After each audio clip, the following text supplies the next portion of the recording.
Now, from Nebraska's trusted news source, this is Channel 8 News at 10.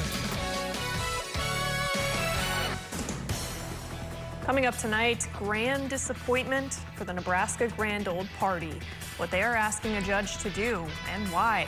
Plus, the door is closing on the Gage County Sheriff's Office Law Enforcement Center when you have one final chance to make your voice heard. They've put forward demands of the United States, which frankly are ridiculous and should be rejected out of hand. Then a possible peace deal where talks stand tonight to end the war in Iran. And later, jumbo jackpot. Find out how much is up for grabs in tomorrow night's Powerball drawing. Well, the last weekend of summer break is slowly coming to an end. You're taking a live look over southeast Nebraska from our network of cameras. With the start of school brings along those outdoor practices. Tomorrow is the first day of fall practice for high school sports teams. Good evening, and thank you so much for joining us on this Sunday. I'm Emma Norwood. Mackenzie Johnson has the night off. Will it feel like fall, or will these summertime temperatures stick around? Let's get right over to Chief Meteorologist Rusty Dawkins for the answer. Rusty?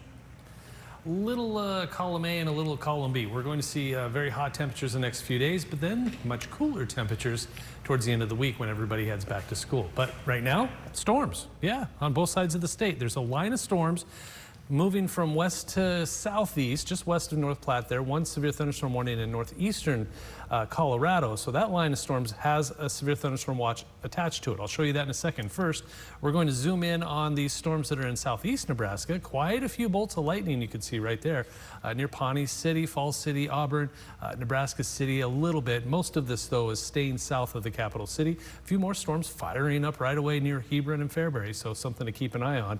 But again, that line off to the west has this severe thunderstorm attached to it until midnight tonight for Mountain Daylight Time, 1 a.m. Central Time. This goes until very early tomorrow morning. Right now, though, in Lincoln, pretty quiet. 21st and L Street on our Allocam with temperatures very mild, between 73 and 80 degrees still in Hebron, 81 in Beatrice, 84 in McCook, and the dew points are just crazy high, near 80 degrees where you see the purples. 76 in Lincoln, 75 in Columbus, 75 in Grand Island. So that heat index is still in the 80s for a lot of us. These storms roll through as we head through tonight and then linger along that Nebraska-Kansas border through midnight. So we'll talk more about that storm threat and the next storm threat in just a few minutes.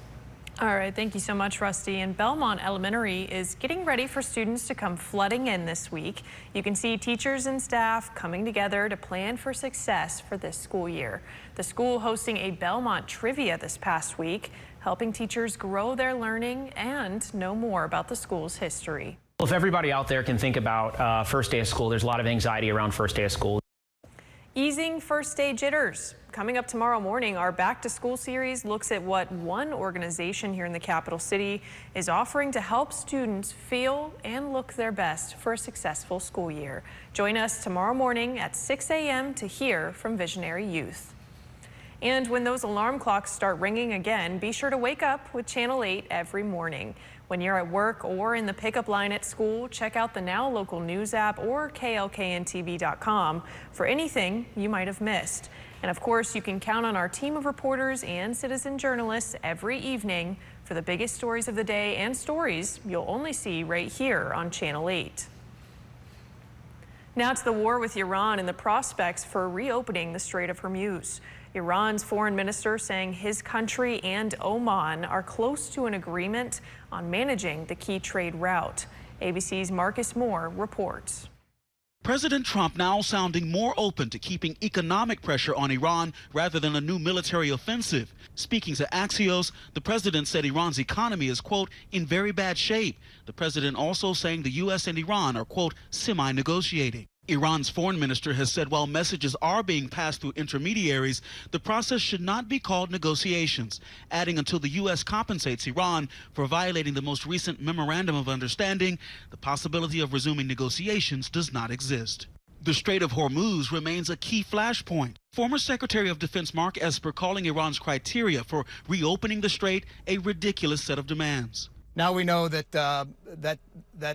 while that agreement sits on a precipice, they've put forward demands of the United States, which frankly are ridiculous and should be rejected out of hand. Iranian officials say they're close to a deal with Oman that would secure temporary navigation through part of the strait. But any broader agreement is contingent on the U.S. Iran says the strait will not reopen unless the U.S., quote, corrects its behavior. Iranians have also reiterated 6 uncompromising demands for the U.S. that include lifting its naval blockade on Iranian ships and ports and calling on the U.S. and its allies to halt any attacks on Iranian proxies across the region. Democratic Senator Chris Murphy telling NBC's Meet the Press. Donald Trump has lost this war. America is weaker. Iran is stronger. The price to reopen the strait increases by the day. The supposed deal that's on the table right now would pay Iran $100 billion a year in order to reopen the strait. That is 1/3 of Iran's entire economy. What a victory for Iran. Marcus Moore, ABC News, London. And what does all of this mean for gas prices? Come back here to Channel 8 tomorrow morning and find out when we get a first look at the report from Gas Buddy. That's going to be right here on Channel 8 tomorrow at 5 a.m. Breaking now, the Nebraska Republican Party is suing to keep the America First Party off the ballot. According to the Nebraska Examiner, the lawsuit is asking the Lancaster County District Court judge to overrule Nebraska Secretary of State Bob Evnin's decision not to intervene with the party's creation. They're also asking Evnin to declare that the party's language is meant to confuse voters and break state law. The goal is to stop the party from being officially recognized. The lawsuit argues that the sponsor for the America First Party, quote, dressed up the party with conservative talking points. Evnin's office announcing Friday the proposed party has met the petition signature threshold. And right now, cities and towns across the U.S. and right here in Nebraska are bringing up camera concerns. It's all about these flock cameras. There's outrage over government surveillance and over alleged misuse of the system by some in law enforcement. The high-tech AI-powered cameras read license plates and store that data for police departments to use. According to ABC News, more than 120,000 are deployed nationwide to help fight crime. They're on streetlights, bridges, and highways. The company's CEO and founder says their cameras do exactly what they're supposed to. We helped in over 1 million crimes last year, over 10,000 missing people. Critics call these cameras an invasion of privacy. Here in Nebraska, the Ord City Council voted just last week to remove 2 flock cameras from its city limits. Happening tomorrow, one final chance to make your voice heard in Gage County. The final town hall meeting on the Gage County Sheriff's Office Law Enforcement Center is taking place at Southeast Community College. Channel 8 has been there since the beginning, hearing from people living there about just how important this is for their families. They're looking to expand the detention center in Beatrice. Goals include adding new amenities, retain and expand staffing, and house all county inmates. It will be at 7 o'clock in room 134. Breaking now, the captain of a boat that capsized in New York is in custody. Manuel Hernandez now faces 13 counts of reckless endangerment. That comes as the U.S. Coast Guard is now investigating what went wrong on the water. A 27-year-old woman and her 5-month-old daughter were killed when the boat overturned Saturday night near Liberty Island in New York Harbor. Crews racing to the scene, finding a total of 14 people were on board the vessel. Port of New York Harbor near the Statue of Liberty, reporting people in the water. Citywide announcing Manhattan Box 8420. It's going to be in New York Harbor near the Statue of Liberty for people in the water. 12 people had been pulled from the water before rescue teams arrived. Divers later located the woman and the girl in the water. New developments now as the Powerball jackpot grows. The next drawing tomorrow night is closing in on $1 billion after no one won Saturday night's grand prize. The jackpot has climbed to an estimated $905 million for Monday's drawing. No one has won the jackpot in more than 3 months. The last grand prize was won May 2nd when players in Florida and Texas split $20 million.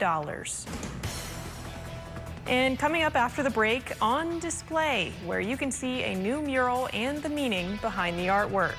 And let the games begin. See the sports included in the intramural Patriot Games, what's at stake, and meet the local athlete participating.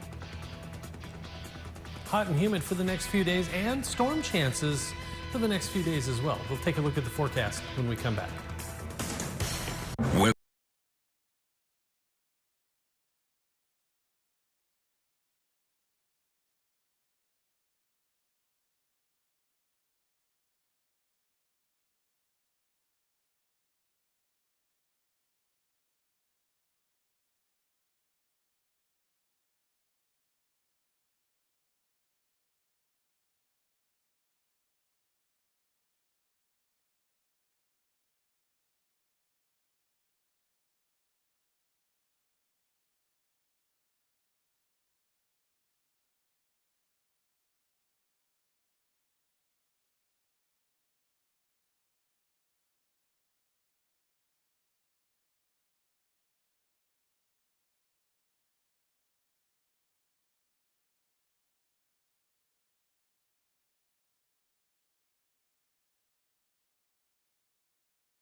Now, Lincoln Public Pools are wrapping up the summer season.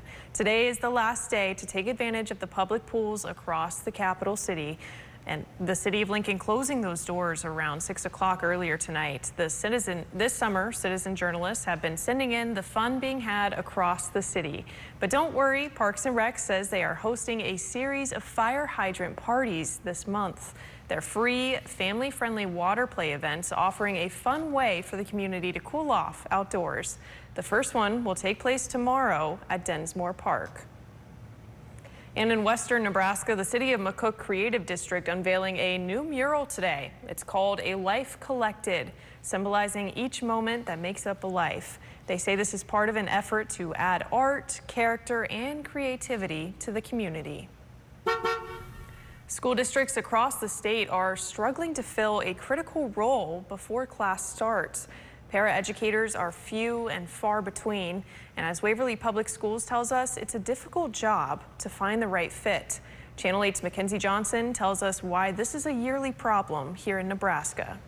It's kind of all hands on deck anymore in our public schools when it comes to people working with students and trying to get them to achieve. For almost all Nebraska school districts, there's one job position that's hard to both fill and retain year after year. Corey Worrell, the superintendent in Waverly, says there's a few reasons why. You have to find people that it really kind of fits with their life or their lifestyle, right? It's a 9-month position. It's not year-round. It's also not an easy job. I did some digging, and almost every local school district around Lincoln has open para positions ahead of this upcoming school year. Seward is searching for 3 paras, 1 at each age level. Waverly has 5 spots they're hoping to fill, and Crete has 6. And if you go to Lincoln Public Schools job openings website and search for para openings, there are 25 positions available, with school starting in less than a month. Worrell tells me it's usually not that there's anything wrong with the school, it's just hard to find the perfect fit. So they've been doing a lot of work ahead of interviews to make sure the candidate is prepared.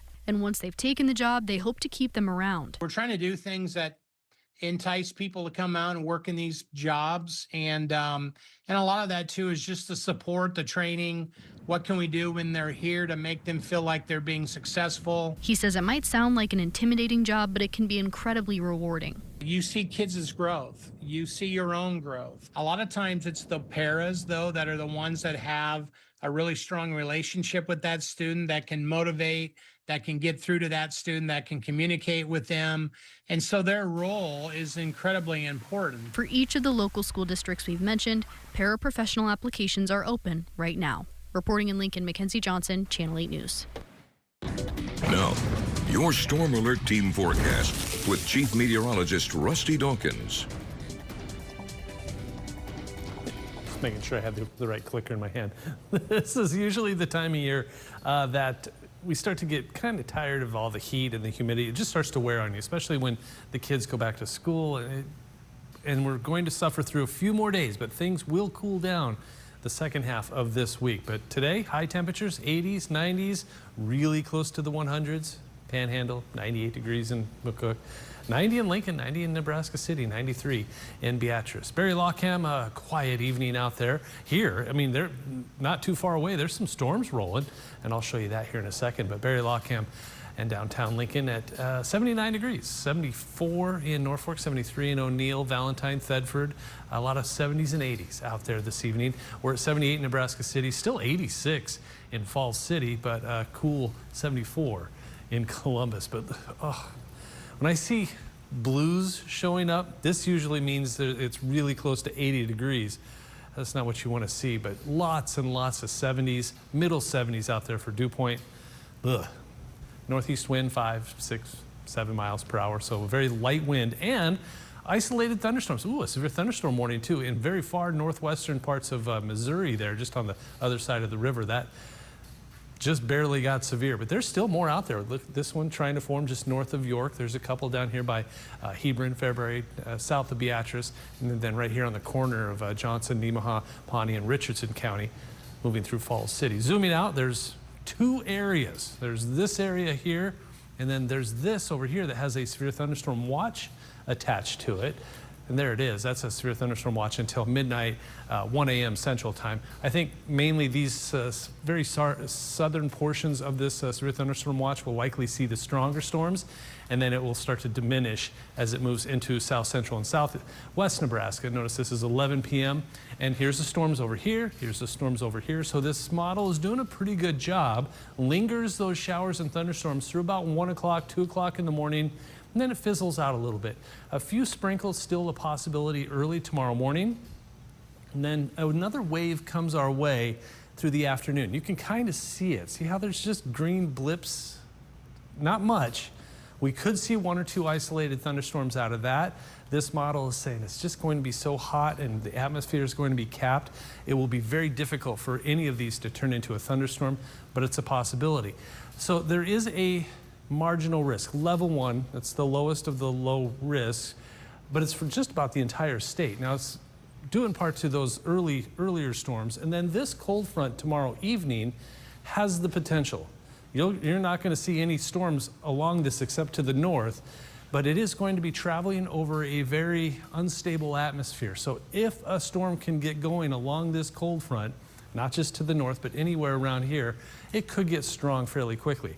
Not expecting it to, but it's such a small chance that the Storm Prediction Center said, you know what, just in case, just a heads up. Keep an eye on the radar, have a way to be alerted just in case. And then as we head towards tomorrow morning, not much going on. Now, tonight, temperatures around 70 degrees, highs tomorrow, upper 80s, lower 90s, and we continue with the 90s through Monday, Tuesday, and Wednesday. Then look at that. That will feel like heaven. Temperatures in the middle 70s as we head through the second half of the week and into the weekend, and chances for storms. A better chance will be Thursday and Friday later this week. Definitely looking forward to that. Thank you so much, Rusty. And today marks 1 year since an incredibly powerful windstorm swept through Lincoln. You can see there gusts knocking over trees, damaging homes, creating power outages. 90-mile-per-hour winds blasting through the capital city. New tonight, a national athletic competition is bringing together outstanding high school athletes from across the country to compete for scholarship money. Right now, more than 100 of the nation's top teenage athletes are gathering at Spire Academy in Northeast Ohio for the first ever Patriot Games. The three-day competition is part of the Trump administration's Freedom 250 initiative, celebrating America's 250th birthday. President Trump is expected to attend portions of the competition. The young athletes began arriving Friday and have been practicing on site in preparation for today's kickoff. And coming up next in sports, Channel 8's Nick Erickson introduces us to the athletes representing Nebraska and why this means so much to them.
Now, from the Channel 8 Sports Zone, powered by Green's Furnace and Plumbing, here's Channel 8 News Sports. The Channel 8 News Sports Zone. Well, happy Sunday, everybody. Glad you all can join us here in the Sports Zone this evening. We've got a lot of exciting stuff to cover. But let's start with some Huskers gymnastics, men's gymnastics, getting it done at the U.S. Championships. Asher Cohen and Alex Natashi placing first and second on still rings and vault respectively. Cohen was also honored as a selection to the senior national team. I'll tell you what, these guys are true athletes. There's just absolutely no way I could do something like that. Congrats, guys. Well, not too long ago, the preseason coaches poll came out for women's volleyball, crowning Nebraska as the overwhelming favorites to go all the way this year. Well, tomorrow we got a new poll, the AVCA TerraFlex Division I Women's Volleyball preseason poll will be announced at 1 p.m. Central on Monday. Last year, Nebraska received the first place favorite, getting 40 votes in the process, followed by the then reigning national championships, Penn State, Pittsburgh, Louisville, and Texas. Tune in tomorrow to figure out who will be crowned number one. And a big congratulations to the Carpetland Rugs here today. They took down the Post 22 Hard Hats, who are based in San Diego, 5-1, and are now advancing to the 99th American Legion World Series. They will represent Nebraska and Shelby once again after winning the state and regional tournaments. Congrats and good luck, guys. Let's check in on some professional baseball here today. It was a Sunday, which means games all day around.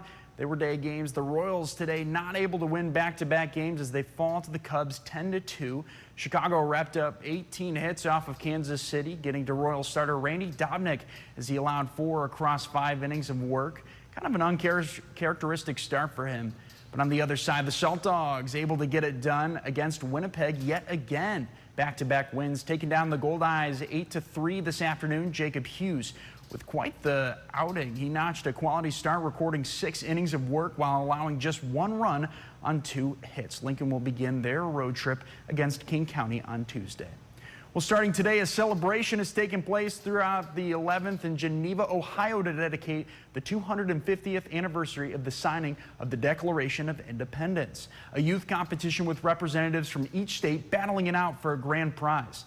2 Nebraska natives, Bridget Cavan from York and Mason Fries from Syracuse, are representing the state this weekend. And that is why they are our Athletes of the Week. The following segment is sponsored by Menards. It all started with Governor Pillen asking kids throughout the state to try out to represent Nebraska in one of the biggest competitions of the year. Since I've grown up in Nebraska my whole life, being able to represent them on a national stage is, first off, an amazing opportunity.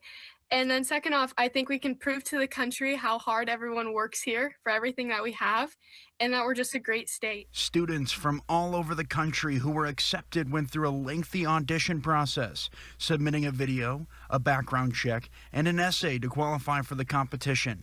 The winners sharing a $250,000 scholarship prize pool. Cavan is a junior who participates in 5 sports, including wrestling, swimming, track and field, and cross country. And then I also show livestock since I was a little girl, so that's always kind of been where my competitive spirit came from. For Fries, he said it's friendly competitions that fuel his competitiveness. When I play board games, I like to win them, but it goes the same thing for sports. I like trying my hardest for them and seeing if I can do my best. Both will participate in kickball, dodgeball, obstacle course, and fitness testing competitions, each with unique scoring systems and each with an opportunity to represent the local communities. I want to make my high school proud there, but also I'm homeschooled, so I go part-time, and I'm want to make my family proud too.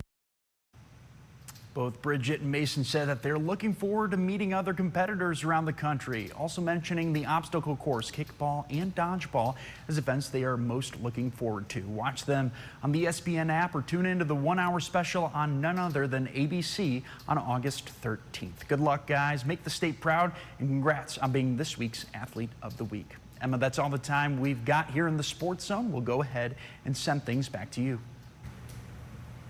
Thanks so much, Nick, and we'll be right back with a final check of the forecast after the break.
Probably going to celebrate tomorrow since I had to work today. Dominic had something to do, and I'm really jealous of what he's doing today. But yeah, and Dominic's birthday was just the other day too. It was, yeah. Must be something about having birthdays in August. Must be. Must be. We do have some storms out there tonight too in far southeast Nebraska and far southwest Nebraska. So we'll look at those real quick. Or maybe we won't. Yeah, just. All right. Well, thanks so much, Rusty, and thank you for joining us. Andrew Ward will be right back here at 5 a.m. Plan your next game night out or celebrate any milestone with us, because happy hour is even happier when you're winning. Only at Warhorse Casino, minutes from downtown in Lincoln.